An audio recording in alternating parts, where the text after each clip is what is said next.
Hey everybody, this is B-Moye of B-Moye Collection. You're now watching Fashion Icon Entertainment TV.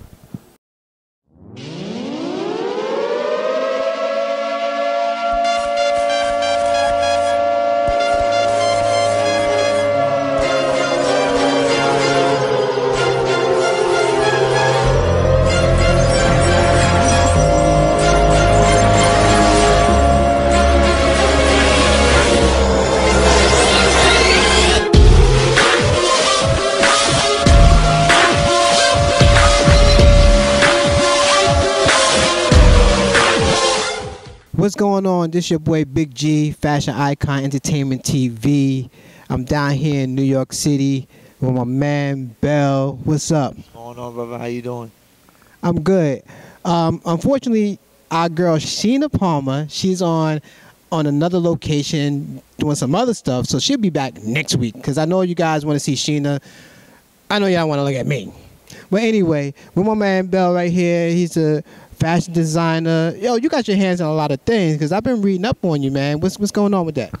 Yeah, we got the website that we just shot, we launched, I would say about 6 months ago. So that's doing pretty good, and we're looking to add some more pieces and things like that. So it's really getting started as far as the website. So that's B-Moyecollection.com. But the Instagram, I try to keep that going, and just working on new projects, new pieces, different work. So we just branching out a little bit. Cool. I was on your website a couple of weeks ago, and actually, maybe last week I was on your website, and I was checking out some of your T-shirts and stuff like that. Now, who are some of the famous people you got wearing your designs? Well, we had those pieces on a couple people that's currently on TV right now. So Erica Mena, big shout out to her. Teddy Ruggs from Black Ink, just to name two that's currently that we had. A couple other people too. Kissing from one of Beyonce's dances. She's always supporting. So big shout out to them for rocking some of the pieces from B-Moye Collection. Cool. Now I know now you're doing designing. You're doing your logos and your T-shirts and your hats and stuff. You're doing other stuff too, man. So talk about that. What other stuff you got going on? Besides like the clothing line and just designing pieces. Well, I do have some. I do small little side jobs sometimes for different companies. So some logos. Also want to get into doing different kinds of clothes, not just T-shirts, but maybe some sweaters, maybe some, I also did some pillows over the summer too. So like different things, phone cases, a little bit of accessories that we want to work on. So we're just trying to branch out little by little, but it's more or less researching, finding out how to do those things before you just jump headfirst into them. So we kind of getting there, but stay tuned, I guess. Hey, I hear you, man. You gotta get in when you fit in. Now, how do you get into designing? What prompted you into getting into doing fashion design? Oh man, that's I guess that was like in the making, like a long time ago. I was always into clothes and stuff like that, and just shopping and finding what's the new wears to wear and things like that. So since I was young, and I always had a passion for drawing. That was like my first passion. And then later on, as I got older, it kind of got lost. And I was playing basketball, I was doing other different things, and then I picked it back up when I went to college because I didn't really know kind of what I wanted to major in. I had some drawings that I had laying around, and a friend of mine, his name is Damien. We went to school together, and he's seen like some of these things I was drawing, and he was like, "Yo, why don't you try the graphic design program?" And that's kind of how it started. I got into the graphic design program. I applied, got into the program, but I wanted to apply what I learned from that to fashion, because I didn't take quote unquote fashion courses, but I kind of knew like fashion from when I was young, and kind of the things that I would want to see. I just wanted to make those kinds of pieces because I haven't seen anything like that out there. And one thing led to another, and I worked towards it, and here we are as the start. So. Now, what was I got a question. What is the first piece that you actually put out? The first piece that I put out, I was actually doing T-shirts longer than people probably knew. Before there was social media, anything like that. Like 05, I was just getting out of college. I didn't have a job, so I was literally selling T-shirts out of a book bag, like around New York City. So a lot of these pieces that I had, they were like pieces that I did from back then. So it was a couple of them. I probably had like a good 10 designs that I was running that summer. And usually it was like rappers, and still like now, because that's my inspiration, is like music. So it'd be like rappers or singers, and I would do their illustrations, and I would put them on T-shirts, and people would love them. But the product wasn't to my liking yet, because I didn't really have the know-how. I just knew I wanted this to be done, but I didn't really know how to produce it yet. And then here we are now. I figured it out a little bit better, how to make a better product. But so I can't really say what the first one was, but I know it was a long time ago, back in '05. So it could have been Jay-Z or somebody like that. I don't even know. We came a long way. Now I'm looking at, you got one of your hats on and everything, and it takes me back because I remember another designer came out and they started out with doing hats, which was FUBU back in the day. Where you get your inspiration from? Like I said, my inspiration is really the culture, hip hop culture, music. Those are my main things, and then fashion in itself. And I think at this point they're all intertwined into one.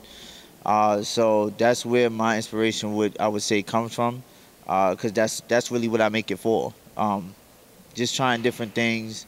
I want to make it appeal to a lot of other different type of people, but that's where it started from. It started from the hip hop culture.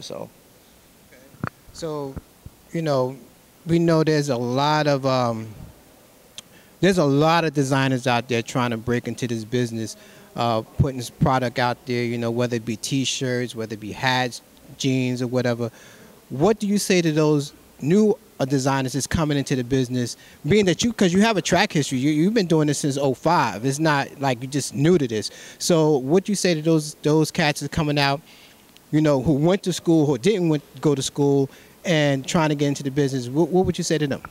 What I would say is, try to keep your passion alive. That's like the hardest thing to do. Other than having the talent, that's one thing.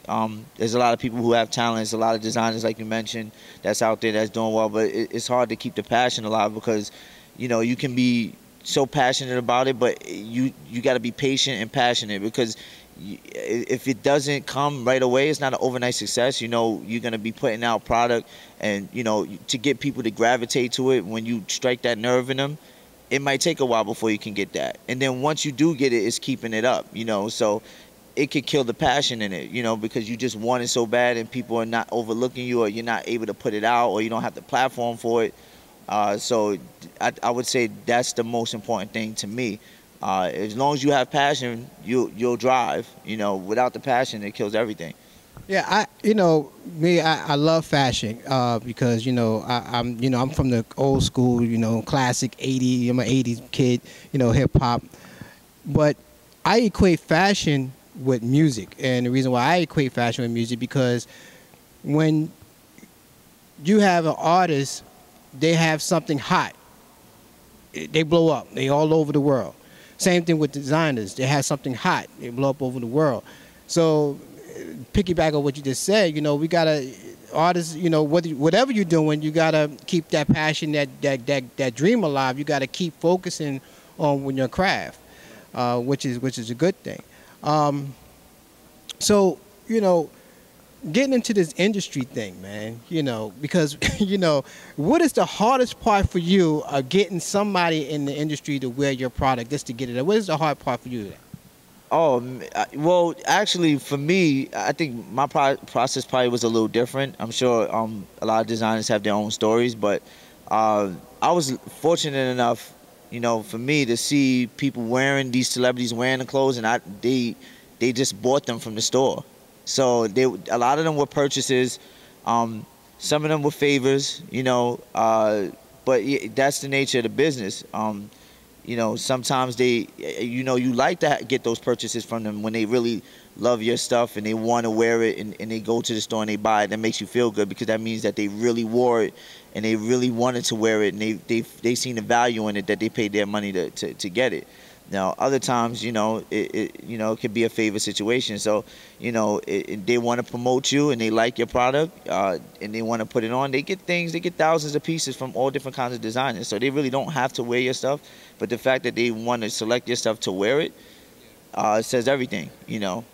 It's a blessing when you you sitting home on TV and you watching the BET Awards, and all of a sudden you see Weezy run across the stage with one of your T-shirts. Like, oh, what, wait a minute, how did you get that? That's a blessing right there. It is. It is. That happened to me, you know, a couple times, and you know, it definitely validates like all the work that you put in, and lets you know, it confirms like your idea that you had was a really good idea, you know, or that design that you made was as great as you thought, because it made that person feel the same way and made them feel that, so they should pay for that, and they should, you know, wear it and sport it and really promote it. So, you know, anytime you get any type of purchases like that, you're always happy. Those are the best ones, you know, whether it's a purchase or if it was something that they just wanted to wear, y'all bartered, whatever system y'all came up with, they felt the same way you felt about it, and they wanted to wear it. So it's always great.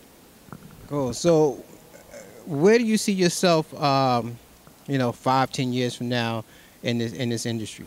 I wanna, well, what I wanna do eventually with the company is to hire some other designers, man. I wanna get some of those other young, hungry designers that's out there, you know, and I wanna be able to help them put out their work, because the hard thing was for me, you know, my area that I grew up in, there's not a lot of people that you can go to say, how do you do this? How do you do that? You know, you don't really know how. It's like I had to find out all by myself, and that's delays your process, because not only you're trying to learn your craft, but you're also trying to learn how to put it out, and that's too many things to try to cover sometimes.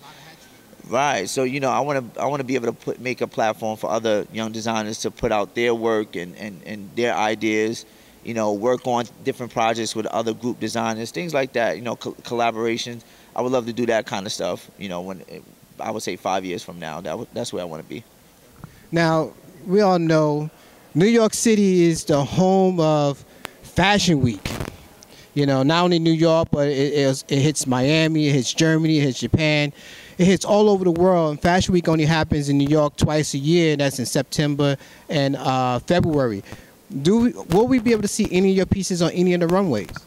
Well, I hope so. You know, I don't have anything that I know for sure right now, but I'm hoping to get that look. You know, who doesn't want that? You know, so I'm working towards that. If it doesn't happen February, then maybe hopefully September, which would probably be good for me, because I'll probably have a lot of other new things that's going to be launching by then. So I guess you got to stay tuned for that as well and see. And we got to tune in and catch up what we got coming out. But Bell, B-Moye, is that? B-Moye. All right, I said it right, because I did an interview with somebody else and I jacked their name up. Yeah. So, but anyway, you know, we all do that sometime. But B-Moye, man, it was a pleasure. But tell everybody where they can reach you. Well, you can follow me on Instagram at B-Moye Collection. You can also go to the website bmoyecollection.com. Those are the main social networks that I use. So, you know, holla at me, email me. You can also email me at bmoyecollection@gmail.com. So, you know, I'm taking all messages, all emails, all inquiries. So I look out for those. Is there any stores in the tri-state area where people can pick up any of your collections? Yeah, I did a few stores. Currently, Harlem Underground in Harlem. That's on 125th and 5th. You could definitely go there. You know, they have a lot of pieces there. We did do some stuff with other stores like Vinnie Styles in Brooklyn. We did a couple stores in the Bronx. So we just still branching out, maybe try to get into some other states. We did do Baltimore at one time too. It was a store out there. Well, actually that's DC. Shout out to Lovelace Couture's.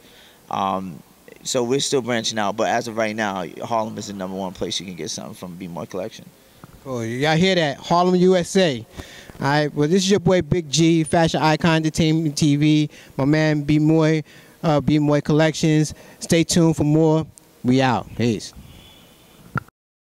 Hey guys, it's Erica Riley, and you're watching Fashion Icon TV.